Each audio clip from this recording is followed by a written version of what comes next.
ការស្វាយចន្ទីបងប្អូនអើយសិតតែស្វាយចន្ទី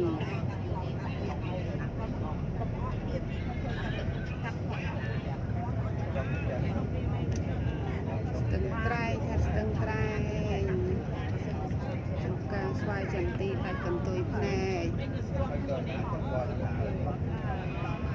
សិតតែចន្ទីនេះ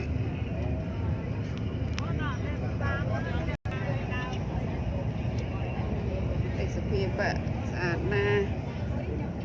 ខេត្តស្ទឹងត្រែងខេត្តស្ទឹងត្រែងលើកទី1ដែលបានមកខេត្តស្ទឹងត្រែងសុទ្ធតែចំការស្វាយនិងចំការចន្ទីតែខែប្រាំងចេះទេសភាពមិនសូវស្អាតទេតែចន្ទីហើយនិងចំការកៅស៊ូនេះចំការកៅស៊ូនេះចំការកៅស៊ូ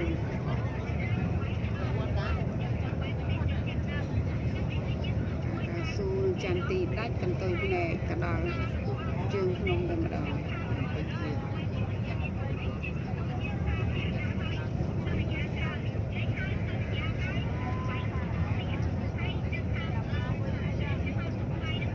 ចាប់ចំការកៅស៊ូហើយចូលចន្ទីវិញ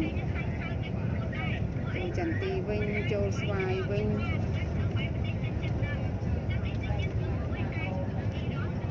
ចន្ទីទៀតចន្ទីធំណាស់ចន្ទីនៅស្រុកនេះដើមធំប៉ុនដើមស្វាយ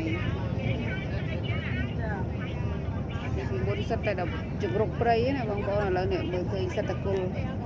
គល់ឈើធំកាត់ចោលហើយដុតចោលនៅសល់គល់នេះតែប្រជាជនមួយទេ